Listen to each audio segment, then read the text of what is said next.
레위기 6장 1에서 7절까지 제가 가진 성경, 구약 성경 152페이지에 있습니다. 그럼 제가 먼저 받들어 읽겠습니다.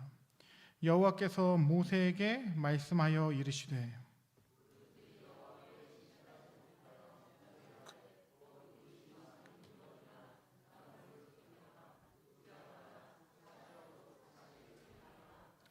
남의 잃은 물건을 줍고도 사실을 부인하여 거짓 맹세하는 등 사람이 이 모든 일 중에 하나라도 행하여 범죄하면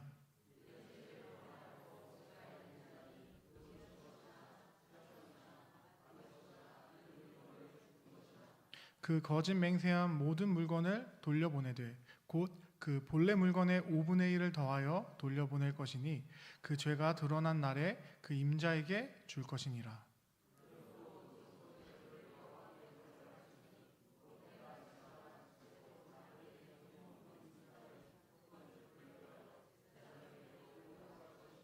함께 읽겠습니다. 제사장은 여호와 앞에서 그를 위하여 속죄한즉 그는 무슨 허물이든지 사함을 받으리라. 아멘. 수요 말씀 여행에 나오신 여러분 모두를 사랑하고 축복합니다.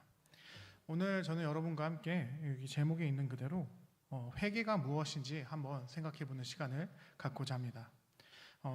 정확하게 말씀드리면 회개라는 것이 이제 죄라는 게 하나님께만 해결하면 끝나는 일인가 하는 지점에 대해서 함께 생각해 보겠다라는 것입니다. 이제는 거의 없겠지만 한 10년 전까지만 해도 기독교의 회개를 착각했던 시기가 있었던 것 같습니다. 그리고 그 착각의 끝판왕으로 약간 그것을 꼬집기 위해 나왔던 영화가 바로 이 밀양이라는 영화였다라고 생각이 듭니다. 아마 밀양의 내용을 모르시는 분들은 없기 때문에 그냥 앞에 있었던 그 간단한 내용만 설명드리면 여기 신혜라는 캐릭터가 있습니다. 그녀는 아들을 잃어버립니다. 그것도 그 아들의 웅변 선생님이었던 사람이 아들을 유괴하고 죽였던 사건이었죠. 그리고 나서 신혜는 그 원수를 만나러 구치소에 가게 됩니다. 심지어 그녀는 그 원수를 용서하기 위해서 그곳에 방문한 일이었습니다. 그런데 면회실에 온 범죄자의 모습은 화색도 좋고 죄인이라고는 도무지 조금도 생각이 들지 않는 오히려 신혜보다 침착하고 평온한 상태로 다가옵니다. 그 모습에 신혜는 흔들리고 이제 막 내가 여기 왜 있지 이런 생각을 하게 되죠. 죄책감도 없는 그 죄인의 모습에 말입니다. 그럼에도 신혜는 어렵게 겨우 말을 꺼내며 용서하겠다라는 뜻을 비치게 됩니다. 그런데 그때 범인은 오히려 더 담대하게 설교자처럼 신혜에게 이렇게 말합니다. 하나님이 이 죄 많은 놈에게 손 내밀어 주시고 그 앞에서 엎드려서 지은 죄를 회개하도록 제 죄를 용서해 주셨습니다. 나도 준이 어머니를 위해 평생 기도하겠습니다 라고 말이죠. 제가 말하면서도 정말 이게 무슨 이런 사람이 다 있지라는 생각이 듭니다. 어떻게 사람이 이럴 수 있을까요? 아무리 영화 내용이라지만 너무 충격적이고 너무 화가 납니다. 얼마나 기독교의 회개를 잘못 이해하고 있으면 이런 내용이 나올 수 있는지 한탄스럽기까지 합니다. 당시 이 영화가 개봉되고 제가 이제 신학교 다니고, 물론 제가 신학교를 다닐 때는 영화가 개봉된 지 좀 된 시간이었지만 그때 당시까지만 해도 이제 신학교에서 이 밀양이라는 영화의 이 부분을 가지고 심도 있는 토론을 많이 나눴던 기억이 납니다. 여러분은 이 내용을 들으시며 영화를 아마 보신 분들도 계실 텐데 보시며 기독교가 말하는 회개가 단지 하나님께 하나님 잘못했습니다 라고 하면 용서받는 회개라고 생각하셨나요?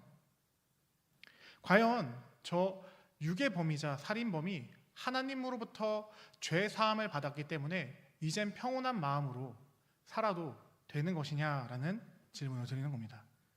하나님 앞에 회개했으니 하나님이 다 용서해 주셨으니 피해자 앞에서는 뻔뻔스럽게 저도 준이 어머니를 위해 기도하겠습니다 라는 이런 말을 해도 되는 것이냐라는 겁니다. 성경은 분명히 이렇게 말합니다. 너희 죄가 주홍 같을지라도 눈과 같이 희어질 것이다. 이 말이 정말 그냥 하나님 앞에서만 회개해라 라는 말일까요? 한국교회 안에 때때로 이런 오해가 있었습니다. 내가 어떤 죄를 지었든 하나님 앞에서만 회개하면 다 용서받는 것이다 하는 생각의 태도였죠.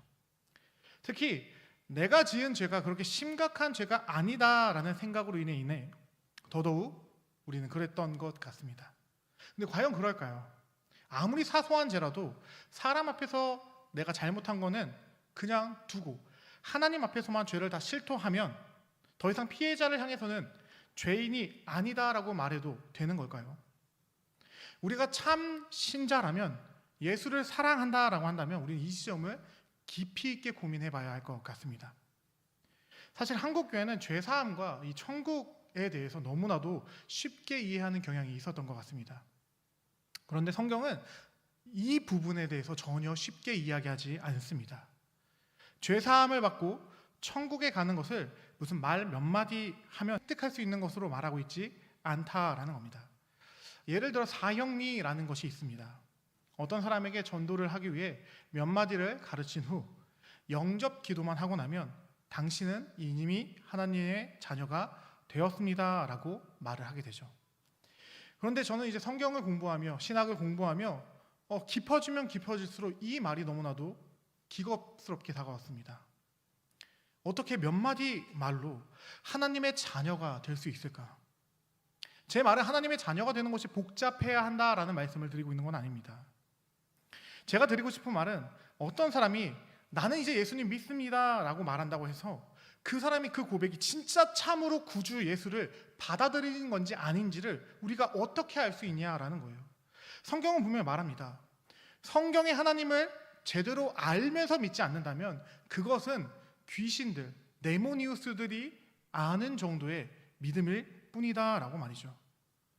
네, 그 예수님을 믿습니다라는 그 고백을 한 사람이 성경의 하나님을 알지 못한다라고 한다면 그가 마음속에 성경의 하나님이 아니라 부처나 알라와 같은 신으로 그런 방식으로 하나님을 생각하면서 저 예수님 믿어요 라고 말한 거라고 한다면 어떻게 하냐라는 거예요. 우리는 알 수 없습니다. 한번 생각해 보겠습니다. 일본 사람이나 힌두교 사람의 집엔 신들이 참 많습니다. 그런데 그 일본 사람이나 힌두교를 믿는 사람에게 제가 길거리에서 전도했습니다. 예수 믿고 구원 받으세요. 그리고 그 사람이 집에 가면서 그렇네, 예수라는 신도 모셔야겠다 라고 하면서 자기네 집에 여호와라는 명패를 하나 둡니다. 아침과 저녁마다 그 신에게 기도한다라고 한다면 여러분은 그 사람이 구원받았다라고 말할 수 있습니까? 성경은 그렇게 말하지 않습니다. 성경은 성경이 가르치는 대로 하나님을 믿는 것이 하나님이 인정하는 믿음이다라고 우리에게 말해준다라는 거예요. 하나님을 믿는 자녀가 된다라는 것은, 복음을 영접한다라는 것은, 말씀을 받아들인다라는 것은 아무렇게나 되는 게 아니다라는 겁니다. 그런데 아무리 흉악한 죄를 지어도 주님 앞에 다 용서받을 수 있다는 이 성경의 진리를 많은 사람들이 너무나도 쉽게 오용한다라는 겁니다. 어떤 경우에는 밀양이라는 영화의 같은 일이 반복된다라는 거예요. 흉측한 죄를 짓고도 하나님께 몇 마디 그냥 기도로 끝내고 내가 죄를 지은 사람에겐 전혀 찾아가서 회개하는 행동을 하지 않는 우리의 모습이 있다라는 겁니다. 그런데 성경은 그렇게 가르치지 않습니다. 정말 그렇게 말하지 않는다라는 겁니다. 그래서 오늘 본문의 말씀을 잘 묵상하는 것이, 오늘 본문을 우리가 잘 보는 것이 우리에게 유익하다라는 거예요. 레위기 6장은 신자가 다른 사람에게 피해를 끼쳤을 때의 상황에 주어진 말씀입니다. 레위기 앞부분에서는 많은 제사에 대한 규례들이 나옵니다. 제사들 중에는 번제가 있고요, 소제가 있고 화목제와 속죄제와 속건제가 있습니다. 5대 제사라고 말해지죠. 이게 레위기 1장부터 5장까지 나오는 내용입니다. 그리고 그 중에 속건제는 특별히 물건에 대한 범죄나 타인에 대한 피해를 입었을 때 하나님께서 어떻게 해라라고 주신 규례였습니다. 오늘 우리가 생각해 보고 있는 상황과 정확하게 일치하는 내용이다라는 겁니다. 자, 이 상황에서 성경은 신자에게 어떻게 행하라고 말할까요? 본문의 내용을 제가 간단하게 정리해 봤습니다. 첫 번째, 2에서 3절의 내용은 남의 물건을 맞거나 저당 잡거나 강도질하거나 착취하거나 남이 잃은 물건을 얻고도 거짓 맹세하는 범죄에 대한, 즉 우리가 일상적으로 벌일 수 있는 도둑질이라든지 그냥 입을 닫는다든지 이런 문제에 대한 이야기를 합니다. 그리고 나서 4에서 5절에서 이렇게 말합니다. 그 불의하게 얻은 물건을 돌려보내야 된다. 너희가 그 죄가 밝혀졌을 때는 돌려보내야 되는데 본래의 물건만 돌려보내는 게 아니라 어떻게 하라 하냐? 5분의 1을 더하여 돌려보내야 한다라고 가르칩니다. 그리고 마지막으로 그것을 다 끝낸 다음에 죄인에게, 내가 피해를 입힌 피해자에게 모든 것을 신원한 다음에 그 다음에 마지막으로 하는 게 뭐냐면 사람에게 속죄한 이후 속죄물을 가지고 여호와 앞에 나아가야 한다라는 게 오늘 레위기의 가르침이다라는 겁니다. 성경의 내용은 우리에게 무엇을 말하고 있습니까? 우리가 한 범죄에 대해 해결해야 할 대상이 하나님만이 아니라 피해자도 있다라는 두 대상이다라는 것을 말합니다. 인간이 사람에게 범죄했다면 1차적으로 그 일은 피해자에게 사죄해야 합니다. 더 나아가 그 일은 인간에게만 범죄한 것이 아니라 하나님의 명령을 어긴 것이기 때문에 여호와 하나님 앞에서도 범죄한 것이다라는 것을 인정하며 하나님 앞에서도 사람과 하나님 이 두 대상에게 속죄해야 함을 말한다라는 겁니다. 남의 물건에 피해를 입힌 사람은 먼저 4에서 5절 말씀대로 피해 입힌 물건을 돌려주는데 그냥 돌려주는 게 아니라 그 값에 분명히 성경은 말합니다. 5분의 1을 더하여 돌려줘야. 또한 동시에 그가 하나님 앞에 죄를 지었기 때문에 하나님께는 수장으로 속건 제물을 드려라 라고 말이죠. 성경은 절대 사람도 피해를 끼친 죄에 대해서 하나님께만 갚으면 된다라고 말하지 않습니다. 신자가 다른 사람에게 악을 행하였다면 그것은 하나님께만 지은 죄가 아니라 피해자가에게도 지은 죄다라는 겁니다. 그러므로 그가 죄 지은 것을 갚기 위해서는 하나님께만 회개하고 끝나는 것이 아니라 자기가 피해를 입힌 피해자에게도 회개와 용서를 받아야 한다라는 겁니다. 심지어 성경은 말로만 회개하고 끝나지 말라라고 합니다. 구체적으로 물건의 피해를 당한 자에게 물건의 값을 더하여 보상해 줘라라고 분명히 말한다라는 거예요. 즉 어떤 죄는 지은 사람이 죄가 드러났는데 짓기 전과 똑같은 양만 돌려준다면 죄 지은 사람은 손해 당하는 게 없다라는 겁니다. 자, 생각해 보겠습니다. 제가 100만 원을 한번 훔쳤다라고 생각해 볼게요. 100만 원을 훔친 다음에 제가 다시 100만 원을 돌려준다면 저는 아무리 해도 손해되는 게 없습니다. 그래서 성경은 뭐라고 말하는 거냐? 내가 100만 원을 훔쳤다면 100만 원의 5분의 1인 20만 원을 더 얹어서 120만 원을 돌려주어야 한다라고 가르치고 있다라는 겁니다. 죄로 인해 자기가 더 피해를 입어야지, 그러니까 죄를 지은 사람이 더 피해를 입어야지 죄가 치명적이다라는 것을 배울 수 있다라는 것이죠. 그리고 이를 통해 하나님께서는 범죄를 막고자 하셨다라는 겁니다. 하지만 우리의 양상은 어떻습니까? 이 말씀과 똑같습니까? 하나님의 법은 이곳에서뿐만 아니라 피해자에게 어떻게 배상해야 하는지 배상의 법이라는 제목을 가지고도 레위기에 등장합니다. 그런데 우리는 돈이 들지 않고 자신에게 직접적으로 피해가 가지 않는 하나님께만 회개하는 방법으로 그냥 때우고 끝날 때가 많다라는 겁니다. 내가 어떤 사람의 집안을 몰락시켰더라도 그 일을 행한 나 자신은 실제적으로 아무런 책임을 지지 않는다라는 것이죠. 그냥 하나님께 회개하고 며칠 울면 그만입니다. 그러나 성경은 그렇게 말하지 않습니다. 회개하고 끝나는 태도는 성경적이지 않습니다. 이 시점에서 다시 밀양으로 한번 돌아가 볼까 합니다. 밀양의 그 유괴 범이자 살인범은 어떻게 해야 했을까요? 자신이 진짜 은혜 받았다라는 것을 깨달았고 예수님께 죄 용서를 받았다라는 것을 깨달았다면 그 영화에서 나와야 하는 태도는 정반대입니다. 그 사람이 영화에서 보여준 태도는 사실 예수를 안 믿는 태도나 진배 없습니다. 성경은 내가 하나님께 해결하면 된 거다, 너는 이제 평안한 사람이다라고 전혀 말하지 않습니다. 하나님 앞에서 회개한 사람은 그가 해결해야 할 지점이 더 남았다라는 것을 분명히 깨닫는다라는 거예요. 그로 인해 피해를 입어 자녀를 잃은 마음이 내려앉은 그 사람에게 가서 진심 어린 회개를 해야 한다라는 겁니다. 그리고 용서할 수 있게 될 때까지 가해자는, 그 피해자가 자신을 용서할 때까지 가해자는 그 사람 앞에서만큼은 죄인으로 살아가야 한다라는 겁니다. 왜냐? 용서는 내가 하는 것이 아니라 피해를 당한 사람이 나를 용서할지 말지를 결정할 수 있는 결정권을 갖기 때문이다라는 겁니다. 그렇기에 진짜 예수를 만났다면 이 영화에서의 그 살인자는 절대 그렇게 행동할 수 없다라는 겁니다. 심지어 이 가르침은 구약에서만 나오지 않습니다. 신약에선 이 모습을 온전히 행해서 예수님께 칭찬받은 사람이 등장합니다. 누구일까요? 여러분이 너무 잘 아시는 사람인데요. 우리는 그냥 뽕나무에 올라간 삭개오로만 기억하는 그 사람입니다.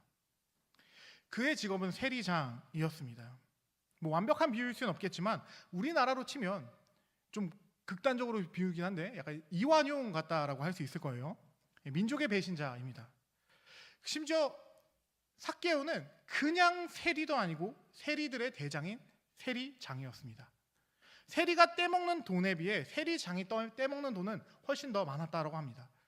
그래서 예수님 시대의 유대인들은 세리들을 사람 취급도 안 했습니다.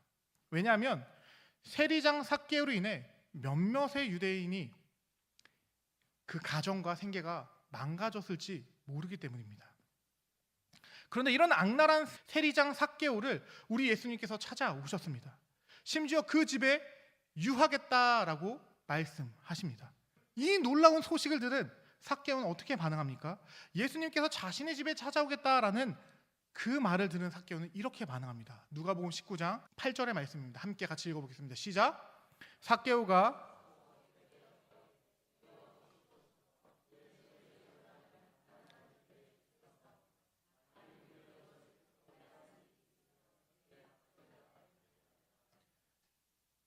무슨 말인지 이해가 되시나요? 파산하겠다는 거예요. 이게 근데 사실 예수 만난 사람의 참 모습이다라는 겁니다. 자신으로 인해 손해본 이들이 있다면 자신의 재산의 절반을 줄 것이고, 그리고 그 이후에 또한 정당한 배상을 하겠다라고 말할 수밖에 없다라는 겁니다. 저는 많은 사람들이 어떻게 생각할지 모르지만 저는 이렇게 생각합니다. 삭개오는 말만 하지 않았을 겁니다. 그 수많은 사람들이 보는 자리에서 예수님께 약속했습니다. 그리고 심지어 예수님께서는 이 삭개오의 고백을 들은 다음에 뭐라고 삭개오를 칭찬하십니까? 이렇게 말씀하십니다. 삭개오의 집에 구원이 이르렀다. 예수님이 거짓말쟁이가 아니라고 한다면 삭개오가 그 다음에 예수님 앞에서만 이렇게 입 싹 닫고 난 뒤돌아서 아무것도 몰라 라고 할 거를 몰랐을까요? 다 아셨죠. 예수님은 전지전능한 하나님이시니까. 그러나 그 모든 걸 아셨을 때 삭개오가 참으로 그가 말한 것을 지킬 거라는 것을 아셨기 때문에 그에게 이렇게 이야기하셨다라는 겁니다. 예수님의 선언은 거짓된 선언이 아닙니다. 삭개오의 고백은 진실된 고백이었다라는 거예요. 그는 예수를 만나 참된 회심을 했습니다. 그리스도를 향한 진정한 믿음을 고백했다라는 것입니다. 삭개오는 하나님의 법대로 행했습니다. 삭개오가 향한 내 갑절로 갚는다라는 말은 출애굽기 22장에 나오는 배상법에 근거합니다. 제가 한번 읽어드리겠습니다. 출애굽기 22장 1절 말씀입니다. 사람이 소나 양을 도둑질하여 잡거나 팔면 그 소 한 마리에 소 5마리로 갚고 양 한 마리에 양 4마리로 갚을지니라. 삭개오는 그냥 감정적으로 말한 것이 아니라 진정한 회개로 하나님의 법을 지켜냈다라는 겁니다. 근데 삭개오가 보여주듯 회개란 말로만 떠드는 게 아닙니다.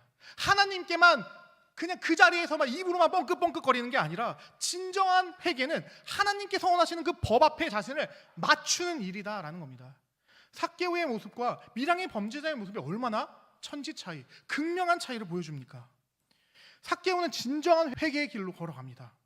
그 길이 얼마나 힘들고 어려운 길이 될지라도 그리스도를 사랑하는 마음으로 그 길을 걷기로 삭개오는 선택했다라는 겁니다. 심지어 자신으로 피해를 본 이들에게 진정한 용서를 구하기 위해 배상법 중 가장 무거운 것 중 하나인 4배로 갚는 것을 그 길을 선택한다라는 겁니다. 사실 생각만 해도 삭개오의 길이 너무나도 앞으로도 험난할 것 같습니다. 그가 아무리 많은 이익을 취했다 한들 대부분 세리장의 일을 하며 얻은 이익일 것입니다. 대부분 재산을 속여 빼앗은 것일 텐데 그 사람들에게 4배씩 갚고 또 절반은 가난한 사람들에게 나눠준다라고 한다면 삭개오에게 무엇이 남겠습니까? 그런데 그것을 다 알면서도 삭개오는 자신이 망하게 되더라도 더 이상 그 악한 길을 걷지 않겠다라고 예수님 앞에 맹세하고 약속한다라는 겁니다. 그리고 전지전능하신 하나님이신 예수님께서는 삭개오가 아무리 힘들고 어렵더라도 그 길을 끝까지 포기치 않고 걸어갈 것이다 라는 것을 아셨기에 그의 말이 빈말이 아닌 참으로 실천할 일이라는 것을 아셨기에 그에게 구원을 선포하셨다라는 겁니다. 예수님은 하나님이십니다. 그가 선포한 구원은 변치 않습니다. 하나님의 선포이기에 삭개오의 구원은 취소될 수 없습니다. 즉 그는 예수 한 분만으로 만족하는 참 기쁨을 소유하게 되었기에 자신의 죄를 인정하고 그 죄에 대한 값을 달게 받는 길을 걷기로 선택했다라는 겁니다. 우린 이 지점에서 배울 것들이 참으로도 많습니다. 먼저는 참된 회개라는 것은 행동을 포함한다라는 것입니다. 그리고 동시에 참된 신자의 삶이 무엇인지도 우리에게 가르쳐주고 있습니다. 그리스도인은 아름다운 삶을 살아야 합니다. 우리는 타인에게 피해를 주는 삶을 살아서는 안 된다라는 겁니다. 만약 피해를 줄 일이 생긴다면 과감하게 삭개오가 예수 그리스도를 만난 이후에 선택한 것처럼 내가 피해를 입더라도 상대방은 피해를 입지 않는 방향을 선택하며 나아가야 한다라는 겁니다. 그래서 참으로 예수를 사랑하는 사람은 손해보는 삶을 선택할 수밖에 없다라는 겁니다. 설령 불가피하게 피해를 입혔다 할 때조차도 참된 예수를 만난 그리스도인이라면 자신이 타인에게 죄를 지었다라는 것을 마음속 깊이 새겨야 한다라는 것이죠. 그리고 하나님께만 용서를 구하는 것에서 멈추는 것이 아니라 삭개오가 한 것처럼 나 때문에 가슴 아파하고 힘들어했던 그 사람들에게 찾아가 용서를 구해야 한다라는 겁니다. 이게 성경이 말하는 진짜 회개입니다. 물론 성경의 사죄 교리는 어떤 죄를 지었더라도 예수로 말미암아 다 용서받는다라는 사실은 맞습니다. 그러나 동시에 우리가 그리스도를 통해 은혜를 받았다라는 것을 안다면, 내가 정말 예수 그리스도를 사랑하고 그 사랑이 내 안에 가득 채워 넘친다라는 것을 깨달았다면, 삭개오가 예수를 만난 감격 속에서 참된 회개를 했듯 동일한 반응을 우리는 할 수밖에 없다라는 겁니다. 말씀을 맺도록 하겠습니다. 뭔가 오늘 참 숙연한 분위기인데요. 숙연해지실 필요 없으세요. 다 성령께서 여러분을 그렇게 이끌어 가실 겁니다. 오늘날 한국교회는 하나님께만 회개하면 된다라는 생각은 많이 하지 않는 것 같습니다. 그런데 아직까지도 저도 마찬가지예요. 우리의 무의식 속에 회개란 하나님께 먼저 하고, 그리고 먼저 하다 보면 내가 피해를 입힌 사람을 까먹을 때가 많다라는 겁니다. 그런데 성경은 그렇게 가르치지 않습니다. 먼저 내가 잘못을 한 사람에게 찾아가 그에게 용서를 구하고, 그 용서가 내게 손해가 될지언정 과감히 삭개오처럼 그 손해를 선택하는 삶을 살아낸 이후 하나님 앞에서 회개해라라고 가르치고 있다라는 겁니다. 이것이 성경적인 것입니다. 우리의 구원을 얄팍하게 생각하지 않았으면 좋겠습니다. 그리스도가 우리를 위해 죽으신 사랑은 실제로 십자가에 못 박히는 고통이었다라는 것을 기억하시길 바랍니다. 그것은 우리의 죄가 그만큼 끔찍했다라는 뜻입니다. 내가 타인에게 짓는 그 죄가 예수를 십자가에 못 박은 그 죄다라는 것을 기억하시길 바랍니다.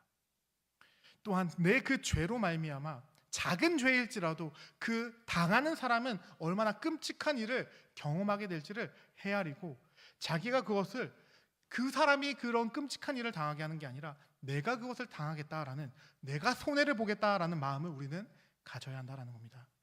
그러나 이 삶은 절대 의지로 되지 않습니다. 이번 주가 아니라 지난주였죠. 청년부 주간 예배 때 이승 목사님도 말씀하셨습니다.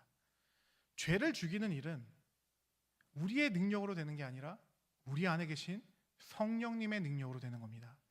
예수의 은혜를 깨달으면 깨달을수록, 그 십자가의 의미가 무엇인지 깊이 알면 알수록 내가 그렇게 하고 싶어서 하는 게 아니라 어느 순간 돌아보니까 성경이 원하는 방향으로 살고 있다는 겁니다.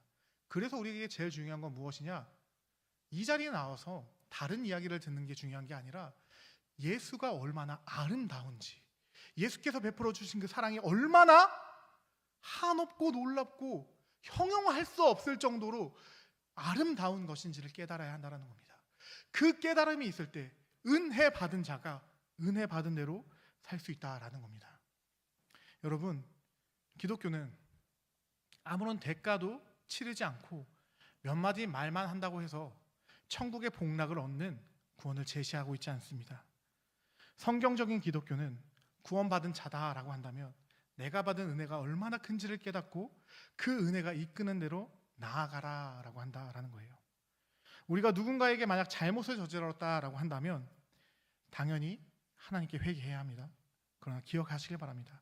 동시에 그 죄로 인해 아주 작은 죄일지라도 그 죄로 인해 피해받은 그 사람에게 저부터 회개하는 사람이 될 터이니 여러분도 그 삶을 선택하시길 소망합니다. 그 삶으로 우리 성령께서 말할 수 없는 탄식 가운데서 우리를 이끌어 가실 것입니다.